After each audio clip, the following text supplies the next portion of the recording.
الرحمن الرحيم نحمده ونصلي على رسوله الكريم أما بعد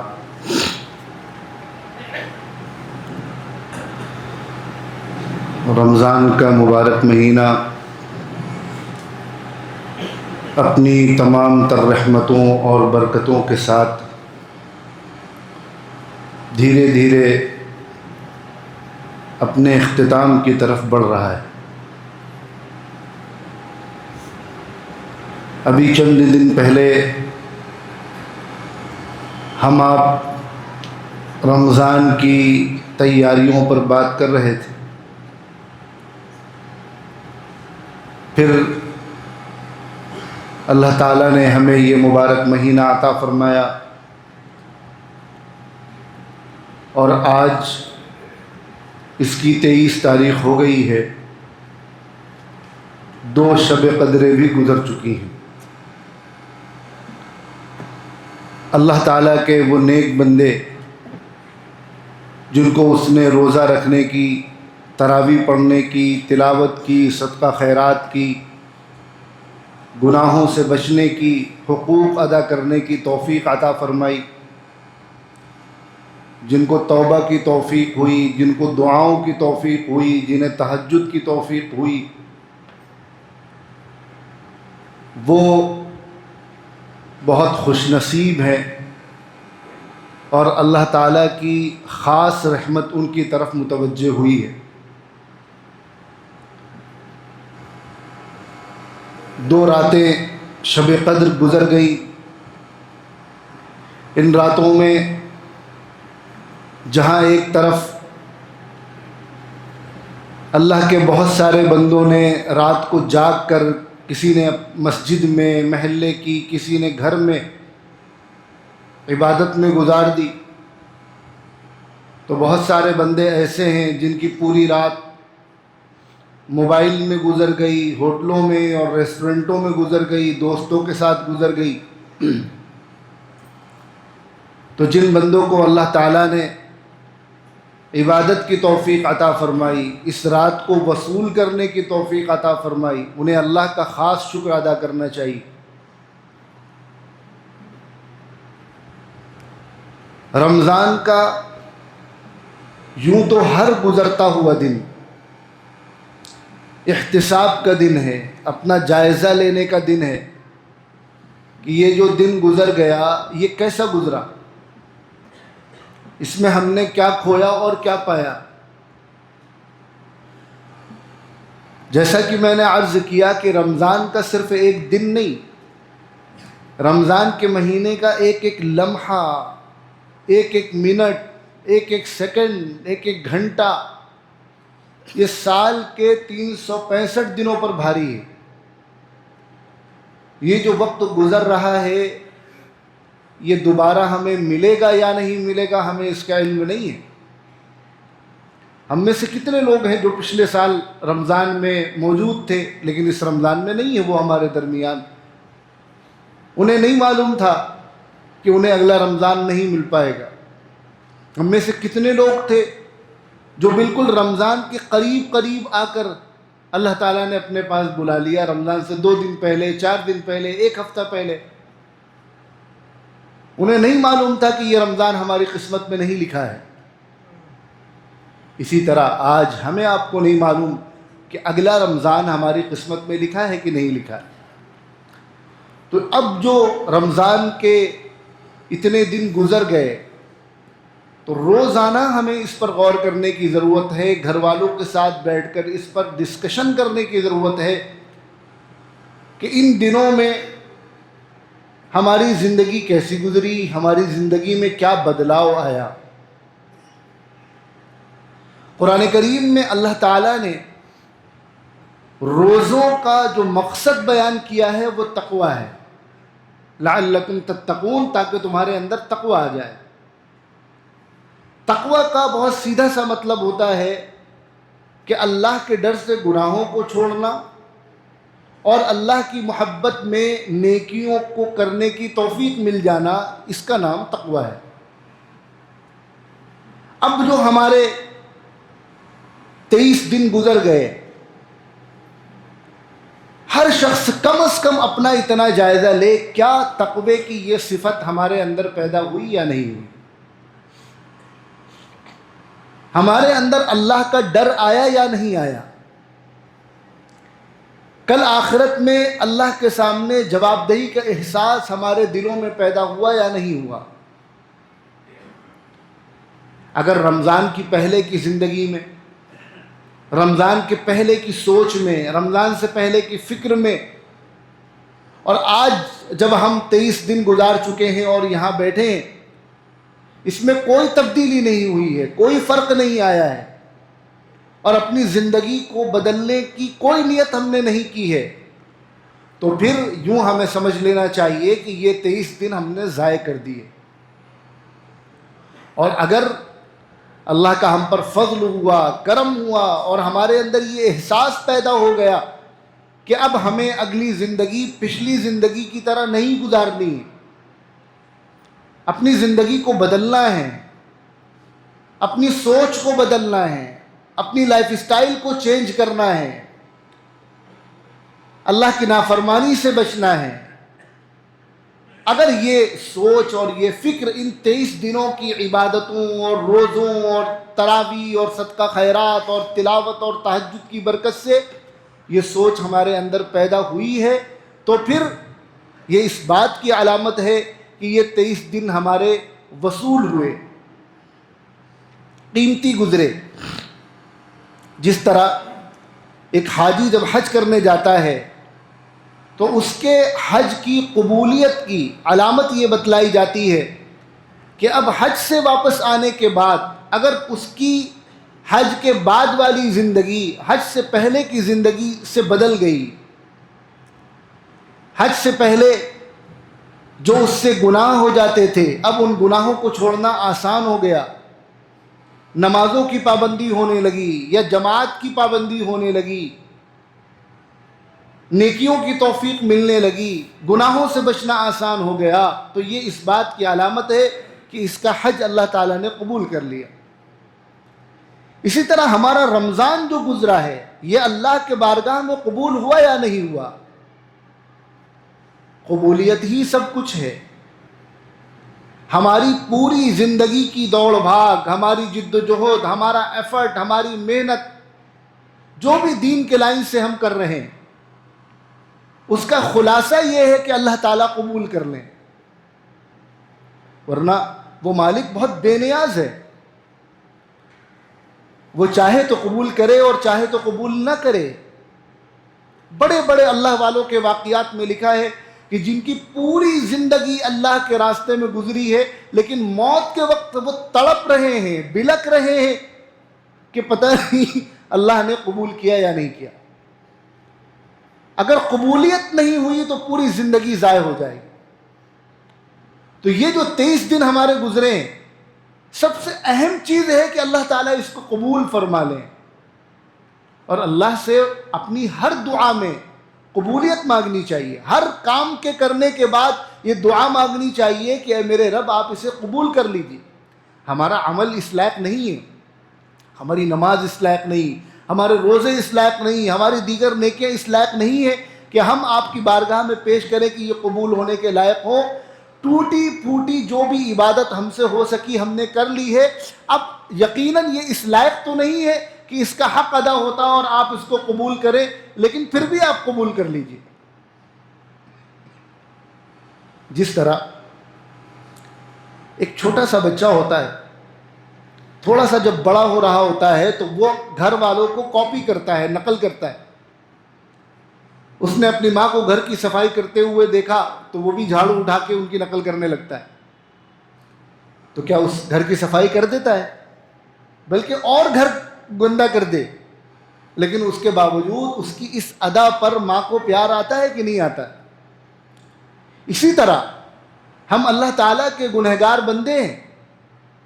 اور ہمارے نیکیاں، ہمارے اعمال ویسے نہیں ہیں جیسے اللہ تعالیٰ چاہتے ہیں۔ ہمیں روزے کا حکم دیا گیا تو یقیناً ہم روزوں کا حق نہیں ادا کر سکے،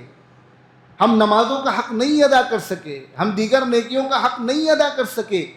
لیکن اس کے باوجود ہم اللہ تعالیٰ سے یہ امید رکھیں اور مانگیں کہ جس طرح ایک ماں اپنے بچے کے ایفرٹ کو دیکھ کر، اس کی کوشش کو دیکھ کر اس کو پیار کرتی ہے اور اس کو دلارتی ہے، اس طرح اللہ تعالی ہماری کوشش کو دیکھ کر، ٹوٹی پھوٹی کوششوں کو دیکھ کر ہماری نیکیوں کو قبول کر لیں۔ یہ اللہ سے دعا مانگنی چاہیے۔ اور قبولیت کی علامت کیا ہے؟ پتہ کیسے چلے گا کہ ہماری یہ نیکیاں قبول ہوئی یا نہیں ہوئی؟ یہ اس طرح پتہ چلے گا کہ رمضان کے بعد جو اب ہماری زندگی آنے والی ہے، یہ زندگی ہماری کیسی گزرے گی۔ اگر اس زندگی میں، رمضان کے بعد کی زندگی میں ہمارے گناہ چھوٹ گئے، رمضان کے بعد کی زندگی میں ہمیں نمازوں کی توفیق ہونے لگی، رمضان کی بعد کی رمضان سے پہلے ہم اذان سن کر بھی باہر بیٹھے رہتے تھے، مسجد نہیں آتے تھے، اب رمضان کے بعد اذان کا وقت ہوتے ہی ہمارے اندر بے چینی شروع ہو گئی کہ ہمیں مسجد پہنچنا ہے۔ رمضان سے پہلے ہم، اگر ہمارے نوجوان ہیں تو ہم اپنے والدین کو ٹائم نہیں دے پاتے تھے، وہ ہم سے ناراض رہتے تھے۔ رمضان کے بعد کی زندگی ایسی گزرے کہ پھر والدین ہم سے ناراض نہ رہیں۔ رمضان سے پہلے غصہ بہت آتا تھا بات بات پر، رمضان کے بعد غصہ ٹھنڈا ہو جائے، مزاج میں نرمی پیدا ہو جائے، دل نرم ہو جائے۔ رمضان سے پہلے بات بات پر جھگڑے کرنے کا مزاج تھا، رمضان کی برکت سے محبت بانٹنا شروع کر دیں، مسکرانا شروع کر دیں، سخت سے سخت حالات میں بھی اپنی مزاج کے خلاف سخت سے سخت کوئی واقعہ ہو گیا، کسی نے کوئی بات کہہ دی، لیکن اس کو برداشت کرنا اور اچھے انداز سے سامنے والے سے پیش آنا، اگر یہ کیفیت ہمارے اندر پیدا ہو گئی تو یہ اس بات کی علامت ہوگی کہ اللہ تعالیٰ نے ہمارے رمضان کو قبول کر لیا۔ اور اگر خدا نہ خواستہ ہمارے اندر اس طرح کی کوئی تبدیلی نہیں آئی، جس طرح رمضان سے پہلے ہم زندگی گزار رہے تھے، پھر 11 مہینے ہم اسی طرح گزارنے والے ہیں، تو پھر یہ اس بات کی علامت ہوگی کہ جس طرح اب تک ہم نے اپنے سارے رمضان ضائع کیے ہیں، ایک رمضان اور ضائع ہو گیا۔ آج رمضان کی 23 تاریخ ہے، جمعہ کا دن ہے، اور ہمیں نہیں معلوم کہ ہو سکتا ہے کہ رمضان کا یہ آخری جمعہ ہو۔ ویسے فضیلت کے اعتبار سے تو رمضان کے سارے جمعے برابر ہیں، جو فضیلت رمضان کے پہلے جمعے کی ہے وہی دوسرے کی ہے، وہی تیسرے کی ہے، وہی آخری جمعے کی ہے۔ الوداعی جمعہ کی الگ سے کوئی فضیلت نہیں ہے، وہ تو چونکہ آخری جمعہ ہوتا ہے تو اسے جمعۃ الوداع کہہ دیا جاتا ہے کہ اب یہ آخری جمعہ ہے، الگ سے اس کی کوئی فضیلت نہیں ہے۔ بعض لوگ اس کو بھی تہوار سمجھتے ہیں، لیکن یہ ہمیں بتا رہا ہے کہ اب رمضان جا رہا ہے۔ ہو سکتا ہے کہ اگر 29 کا چاند ہوا تو عید جمعہ کے دن پڑے گی، تو یہ رمضان کا آخری جمعہ بھی ہو سکتا ہے۔ یہ وقت ہے ہم اپنا محاسبہ کریں، اپنا جائزہ لیں کہ بقیہ دن جو گزر گئے ہیں وہ کیسے گزرے ہیں، اور اب جو 5-6 دن ہمارے پاس بچے ہیں وہ ہم کیسے گزارنے والے ہیں۔ آخری عشرہ چل رہا ہے، طاق راتیں چل رہی ہیں، 2 راتیں گزر گئیں، اور رمضان جو تو ہر دن قیمتی ہے، لیکن آخری عشرہ بہت قیمتی ہے۔ اللہ کے نبی صلی اللہ علیہ وسلم آخری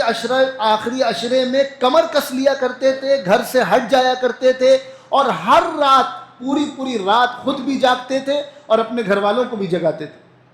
اور آج بھی جو اللہ کے خاص بندے ہیں،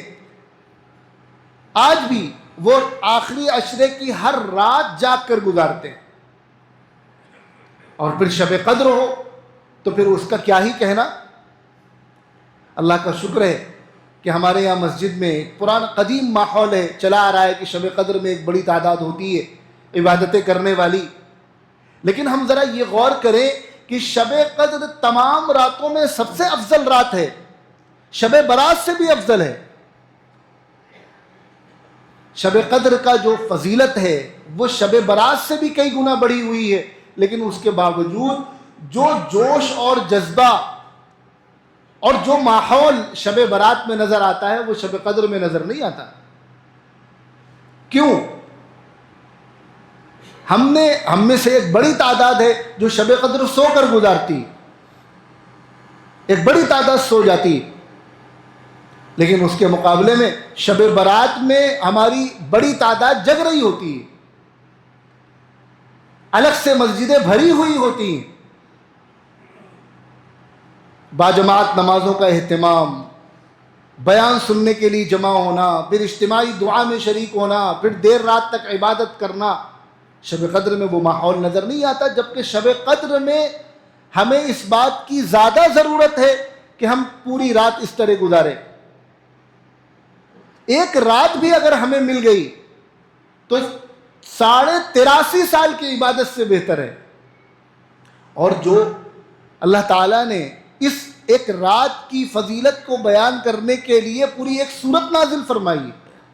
صرف ایک رات کی فضیلت کو بیان کرنے کے لیے، اور اس میں جو جملہ ارشاد فرمایا لیلۃ القدر خیر من الف شہر، کہ یہ رات 1000 مہینوں سے افضل ہے، تو یہ بات بھی ہمیں سمجھنی چاہیے کہ عربی زبان میں زیادہ سے زیادہ کو بیان کرنے کے لیے 1000 کا لفظ بولا جاتا ہے۔ بہت زیادہ سے زیادہ نمبر اگر بولیں گے کسی چیز کی زیادہ سے زیادہ اہمیت کو بتانے کے لیے تو اس کے لیے 1000 کا لفظ بولا جاتا ہے۔ اس لیے قرآن نے الف شہر کا لفظ استعمال کیا 1000 مہینوں کا، ورنہ اس رات کی فضیلت اس سے کئی گنا زیادہ ہے، اور کئی گنا زیادہ ہے۔ اور پھر یہ کہا بھی گیا خیر من الف شہر، کہ 1000 مہینوں سے زیادہ۔ اب کتنی زیادہ ہے یہ اللہ ہی جانتا ہے، اس کی کوئی لمٹ نہیں ہے۔ تو یہ ایک رات اگر ہمیں مل گئی تو ہماری پوری زندگی کے لیے کافی ہوگی، لیکن اس کے باوجود ہم میں سے ایک بڑی تعداد ہے کہ اس رات کو جس طرح گزارنا چاہیے اس طرح نہیں گزار پاتی ہے۔ 2 راتیں گزر گئی ہیں، 3 راتیں ابھی باقی ہیں، ہم آج سے یہ طے کریں کہ ہم ان 3 راتوں کو وصول کریں گے، ضائع نہیں ہونے دیں گے۔ اور بہت سارے علماء نے لکھا ہے کہ آخری عشرے کی صرف طاق راتوں میں نہیں بلکہ ہر رات کو اسی طرح گزارنا چاہیے۔ اور پھر آخری عشرے میں خاص طور پر، ویسے تو پوری زندگی کے لیے ہے لیکن خاص طور پر صلاۃ التسبیح کا اہتمام کرنا۔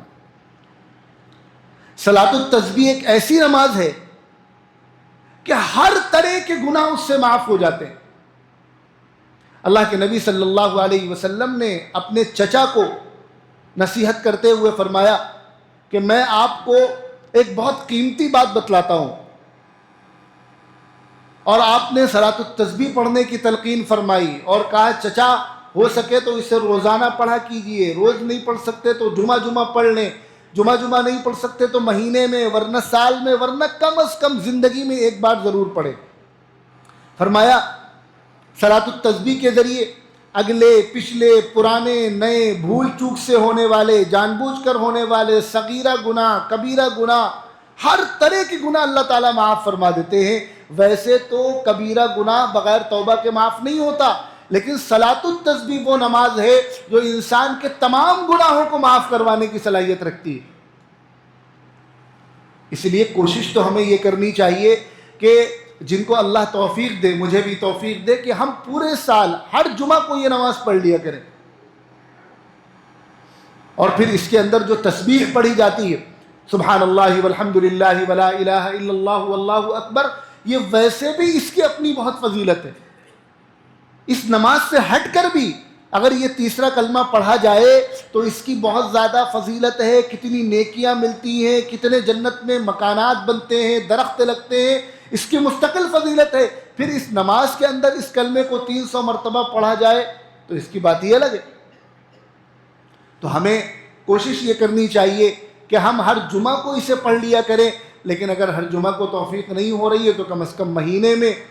یا کم از کم رمضان کی طاق راتوں میں تو پڑھ ہی لیا کریں۔ ہر شب قدر صلاۃ التسبیح پڑھنے کا اہتمام کریں۔ اسی طرح اس رمضان میں ہمیں جہاں خود کو بدلنے کی نیت کرنی ہے، اپنی زندگی بدلنے کی نیت کرنی ہے، وہیں اپنے گھر والوں کو بھی اور اپنی اولاد کے تعلق سے بھی فکر کرنی ہے۔ ہمارے اوپر ہماری بھی ذمہ داری ہے اور ہماری اولاد کی بھی ذمہ داری ہے۔ ہم میں سے کتنے لوگ ہیں جو خود روزہ رکھتے ہیں لیکن ان کی جوان اولاد روزہ نہیں رکھتی اور انہیں اس کی فکر بھی نہیں۔ ہم میں سے کتنے لوگ ہیں جو خود تو نمازوں کا اہتمام کرتے ہیں لیکن ان کی اولاد نماز کی پابندی نہیں کرتی اور انہیں اس کی کوئی خاص فکر بھی نہیں۔ ہم میں سے کتنے لوگ ہیں جو خود دیندار ہیں اور نامحرم کو دیکھنے سے بچتے ہیں، اپنی نگاہوں کی حفاظت کرتے ہیں، لیکن ان کی گھر کی خواتین جیسا پردہ کرنا چاہیے ویسا پردہ نہیں کرتی۔ ہم میں سے کتنے لوگ ہیں جو خود تو رمضان میں تلاوت کا اہتمام کرتے ہیں، لیکن ان کے بچوں نے، گھر میں عورتوں نے روزانہ کتنی تلاوت کی، کتنے قرآن کا دور نکالا، ہم اس کا اہتمام نہیں کرتے، ان سے پوچھنے تک گوارا نہیں کرتے،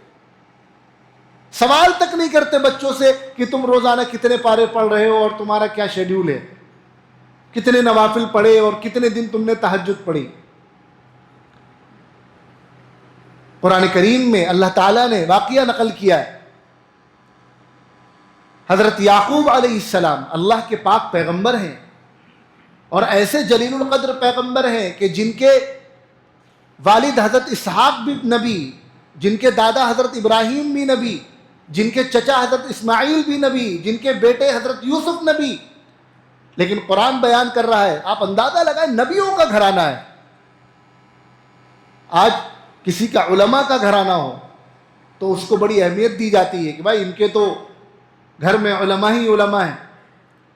آپ اندازہ لگائیے، نبیوں کا گھرانہ، دادا بھی نبی، والد بھی نبی، خود بھی نبی، بیٹا بھی نبی، چچا بھی نبی، اور بھی رشتہ داروں میں نبی موجود ہے، لیکن جب ان کا آخری وقت آ رہا ہے تو قرآن اس منظر کو بیان کر رہا ہے، ام کنتم شہداء اذ حضر یعقوب الموت اذ قال لبنیہ ما تعبدون من بعدی۔ حضرت یعقوب کا جب آخری وقت آیا تو اپنے بچوں کو جمع کر کے جو انہوں نے سوال کیا ہے وہ ہمارے آپ کے لیے سبق ہے، سوال کر رہے ہیں ما تعبدون من بعدی، میرے بعد تم کس کی عبادت کرو گے، یعنی میرے بعد کی زندگی تمہاری کیسی ہوگی، تم مسلمان بن کر جیو گے یا حالات سے گھبرا کر ڈر کر تم اسلام کو خیر آباد کہہ دو گے، اسلام کو الوداع کہہ دو گے۔ ایسا تو نہیں، آج جس طرح کے ہمارے ملک کے اور عالم اسلام کے حالات ہیں، کیا ہمیں گارنٹی ہے کہ ہماری اولاد اپنے دین پر 100% باقی رہے گی؟ آج اللہ نے ہمیں زندگی دی ہے، مہلت دی ہے، ہماری یہ ذمہ داری ہے رمضان کی برکت سے ہم گھر میں جائیں اور اپنے بچوں کو جمع کر کے ان سے سوال کریں کہ تمہارے یہ 23 دن کیسے گزرے۔ جن بچوں نے پابندی سے پورے 23 دن روزے رکھے ہوں ان کو اپریشیٹ کریں، ان کو انعام دیں۔ جنہوں نے زیادہ سے زیادہ قرآن پڑھا ہو ان کے لیے الگ سے انعام دیں۔ جن بچوں نے رمضان جیسے گزارنا چاہیے تھا ویسے نہیں گزار سکے تو ان کو تنبیہ کریں، ان کو آخرت سے ڈرائیں، ان کو سمجھائیں، یہ ہماری ذمہ داری۔ اور اسی کے ساتھ ساتھ ایک بہت اہم فریضہ جو ہر مسلمان کے ذمے ہے، جس کا میں بار بار تذکرہ کرتا ہوں، رمضان کی برکت سے یہ طے کرے کہ ہم اس کو ادا کریں گے، ہم دین سیکھیں گے۔ رمضان جب آنے والے تھے اس وقت بھی یہ بات کہی گئی، اب رمضان جانے والے ہیں پھر یہ بات کہی جا رہی، دین سیکھنا سب کے لیے ضروری ہے۔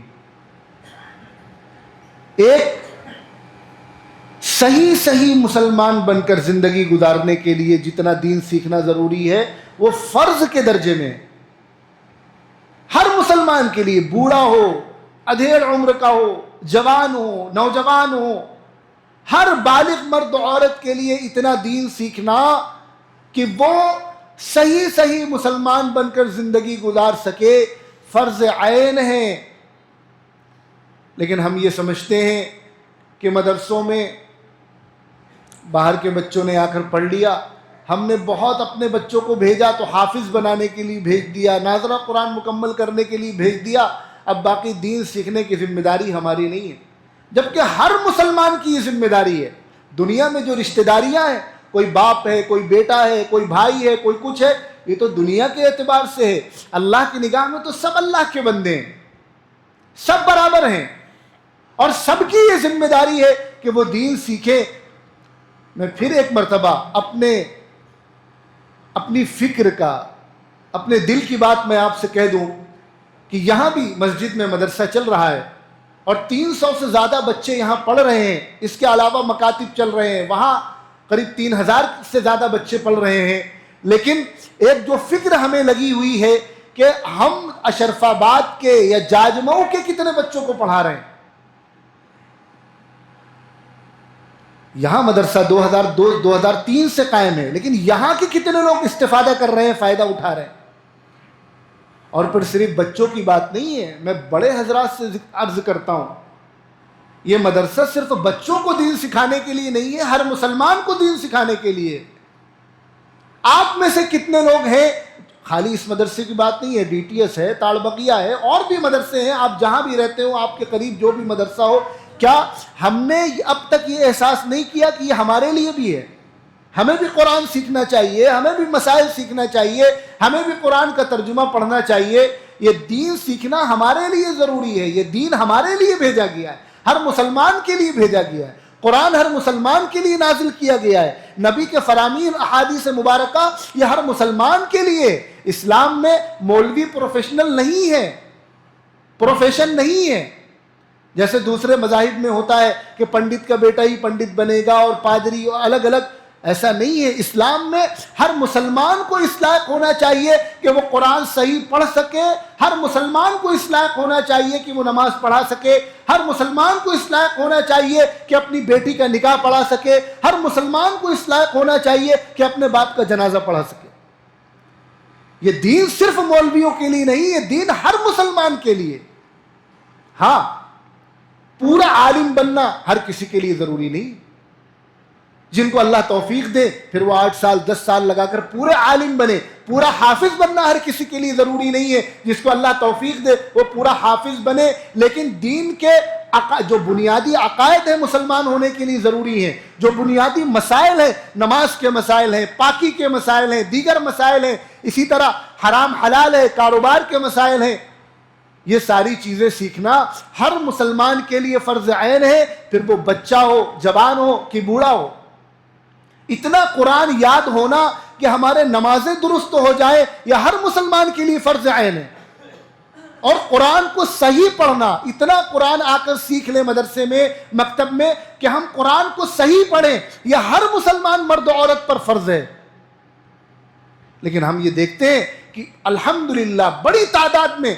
سینکڑوں کی، کم سے کم کانپور میں ہی 50 سے زیادہ مدرسے ہوں گے، چھوٹے بچے تو پڑھنے آتے ہیں، بڑی عمر کے بھی اگر آئیں گے تو باہر کے بچے زیادہ ہوتے ہیں، شہر کے کم ہوتے ہیں۔